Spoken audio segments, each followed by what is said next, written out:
உங்கள் போர்ட்ஃபோலியோவில் இருக்கக்கூடிய இன்வெஸ்ட்மெண்ட் சரியா இருக்கா? புதுசாக என்ன வாங்கலாம்? இது வரைக்கும் நீங்கள் பண்ண முதலீடுகளை எப்படி இன்னும் ஒரு பெட்டர் வேல செலுத்தலாம்? அடுத்தது என்ன செய்யலாம்? இப்போ இருக்கிற இன்வெஸ்ட்மெண்ட்டை எப்படி அடுத்த கட்டத்துக்கு கொண்டு போகலாம்? இப்படி பல கேள்விகள் உங்கள் மைண்டில் வரும். அந்த கேள்விகளுக்கு நான் விடையை தருகிறேன். AMA என்ற இந்த ஒரு வசதி மூலமாக இந்த ஃபார்மை ஃபில் பண்ணுங்க, இந்த நம்பரில் வாங்க, உங்கள் கேள்விகளை கேளுங்க, நாம் பேசுவோம்.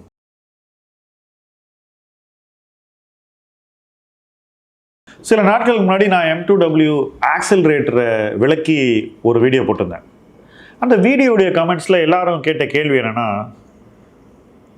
நிறைய பணம் மாதம் சம்பாதிச்சு சேமிக்கிறவங்கள ஈஸியாக 1 கோடி கொண்டு போயிடலாமே, அப்போ ஸ்மால் இன்வெஸ்டர்கள்லாம் ஆக்சிலரேட்டர் என்ற ஒரு தேவை எப்படி நிறைவேறும்?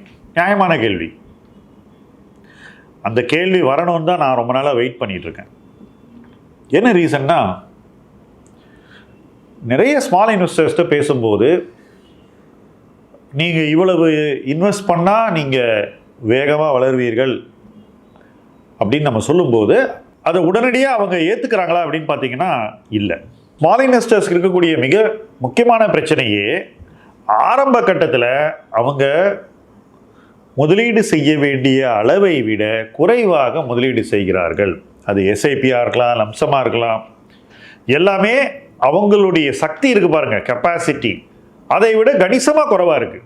ஸோ ஒரு ஸ்மால் இன்வெஸ்டர்னுடைய ஆக்சிலரேட்டருங்கிறது எங்கே ஆரம்பிக்குதுன்னாக்கா, ஃபஸ்ட்டு அவங்களுடைய சேமிப்பு சக்தி என்ன அப்படிங்கிறத வருஷா வருஷம் தெளிவு பெற்று அந்த சேமிப்பு சக்திக்கு ஏற்றாற்போல் சேமித்து, முடிஞ்சால் அதை விட கொஞ்சம் எக்ஸ்ட்ரா பண்ணி இந்த பணத்தை சரியாக முதலீடு செய்கிறது தான் ஒரு ஸ்மால் இன்வெஸ்டர் ஃபோக்கஸ் பண்ண வேண்டிய விஷயம்.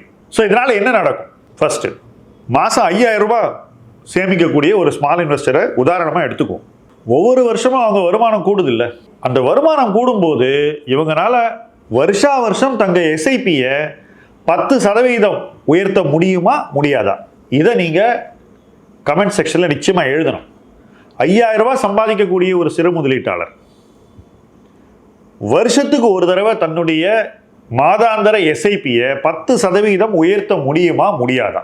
அப்படி முடியும்னு நம்ம அஸ்யூம் பண்ணிக்கிட்டு அவங்களுடைய ஜேர்னியும் ட்ராவலும் எப்படி போக போகுதுங்கிறத பார்ப்போம். சப்போஸ் ஒருத்தர் முடியாது அப்படின்னு சொல்கிறாங்கன்னு வச்சுக்கோ, முதல்ல அவங்க பண்ணக்கூடிய 5000 ரூபாய் முதலீடு 10 வருஷத்தில் 6 லட்சம் ரூபாய் சேமிப்பு மற்றும் முதலீடாக அமைந்திருக்கும். ஸோ வருஷத்துக்கு 60000 ரூபாய், 5000 மாதம், 60000 ரூபாய் வருஷம், 10 வருஷத்தில் 6 லட்சம்.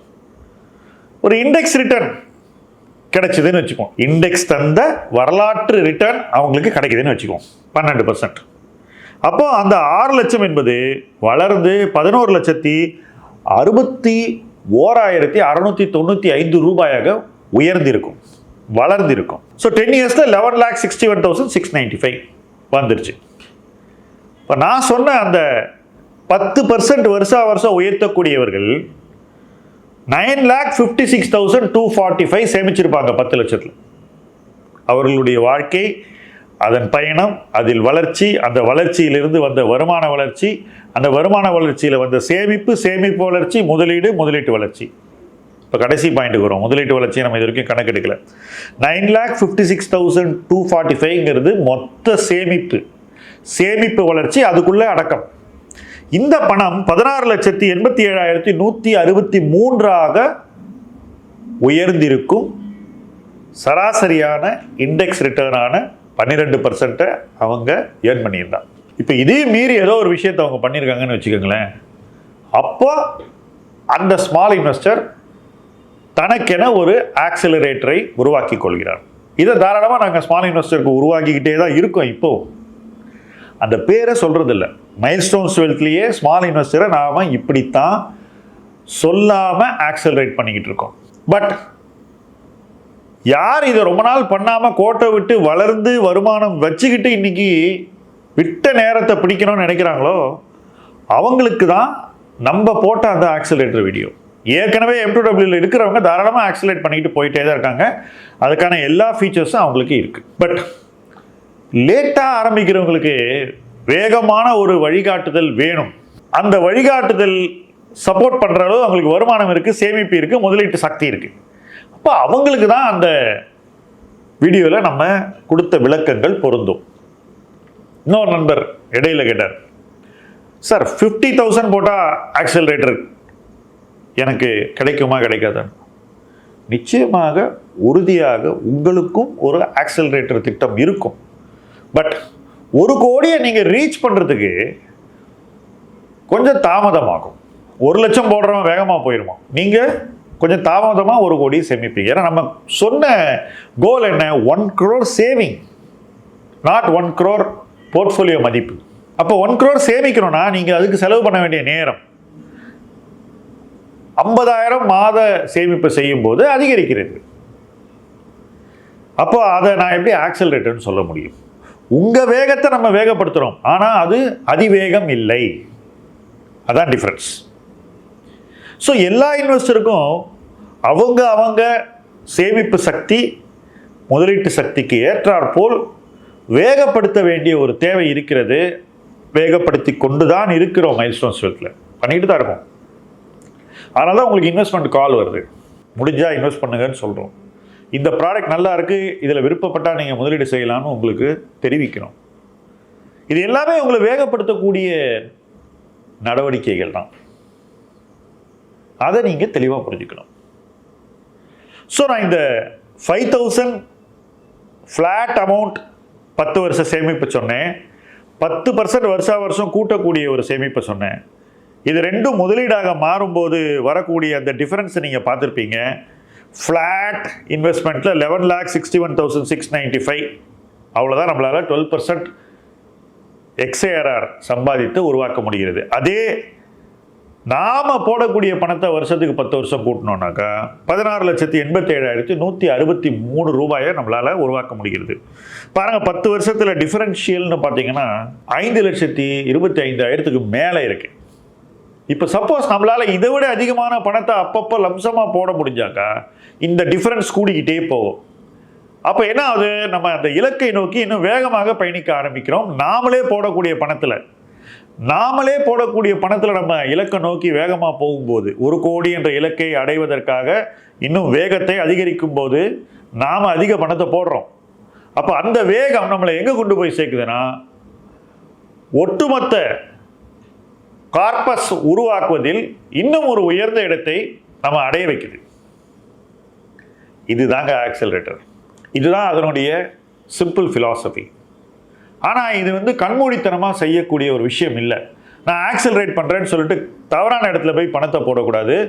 நாம் சேமிப்பில் எடுத்துக்கொண்ட அந்த அதிக சிரத்தைக்கு மிக முக்கியமான ஒரு தேவை என்னன்னா சரியான இடத்துல முதலீடு செய்வது. ஏன்னா அப்போதான் நம்ம எடுத்த எஃபர்ட்டுக்கான பயன் நமக்கு கிடைக்கும். இல்லைன்னா என்ன ஆகும்? டாப்பில் தப்பான விஷயத்தை வாங்கி வெயிட் பண்ணக்கூடிய சராசரி முதலீட்டாளனாக நாமளும் மாறிடுவோம். அப்படிப்பட்டவர்கள் எத்தனையோ பேர். ஆனால் அப்படி மாறக்கூடாது அப்படிங்கிறது தான் M2W நோக்கமே. அதுதான் ஆக்சலரேட்டனுடைய கோர் பிரின்சிபிள். ரெண்டுத்துக்கும் அதுதான் காமன். ஒரு சராசரி முதலீட்டாளனா நாம் மாறக்கூடாது. இன்ஃபேக்ட் சராசரி முதலீட்டாளர்கள் நம்மை போல் மாற வேண்டும்ன்றது தான் இந்த மாதிரி வீடியோஸ் தான் நம்ம இந்த விஷயத்தை எக்ஸ்பிளைன் பண்ணுறதுக்கான மிக முக்கியமான காரணம். இப்படி ஒரு பாதை இருக்கு, முடிஞ்சா நீங்க அதில் வாங்க, விருப்பப்பட்டா இதை ட்ரை பண்ணுங்க. அதுதான் நம்ம சொல்லக்கூடிய விஷயங்கள். இது எங்கேருந்து வருதுன்னா ரொம்ப சிம்பிள். என்னுடைய சொந்த லைஃப் எக்ஸ்பீரியன்ஸ் டு 1 crore. எனக்கு 8 வருஷம் ஆச்சு 1 கோடி அடைவதற்கு. எனக்கு கிடைச்ச பணத்தெல்லாம் சேமித்து சரியான ஸ்டாக்ஸில் இன்வெஸ்ட் பண்ணிகிட்டே வந்தேன். அன்னைக்கு ஸ்டாக்னுடைய வேல்யூவேஷன் ரொம்ப கம்மி, ஸ்டாக் மார்க்கெட்டில் போட்டி ரொம்ப கம்மி, ஏற்ற இறக்கங்கள் ரொம்ப கம்மி, பல ஆண்டுகளுக்கு ஃப்ளாட்டாக இருக்கும், அப்புறம் மேலே போயிடும். இன்றைக்கி அப்படிப்பட்ட சூழல் இல்லை. அதனால தான் நம்ம இதே விஷயத்தை மியூச்சுவல் ஃபண்டில் ட்ரை பண்ணுறோம். ஏன்னா இங்கே நம்மளால் அவுட்கம்மை பெட்டராக கண்ட்ரோல் பண்ண முடியுது, டிசிப்ளினை மெயின்டைன் பண்ண முடியுது. எல்லோருக்கும் ஒரே நேரத்தில் ஒரு முதலீடு செய்யும் போது எல்லோருக்கும் ஒரே விலையை நம்மளால் கொடுக்க முடியுது. ஷேர் வாங்கினா ஒரு ஷேர் பேரை ஒரு நாள் நான் சொன்னேன், நான் இன்றைக்கி வாங்கின 100 பேருக்கு ஒவ்வொருத்தருக்கும் ஒரு விலை இருக்கும்.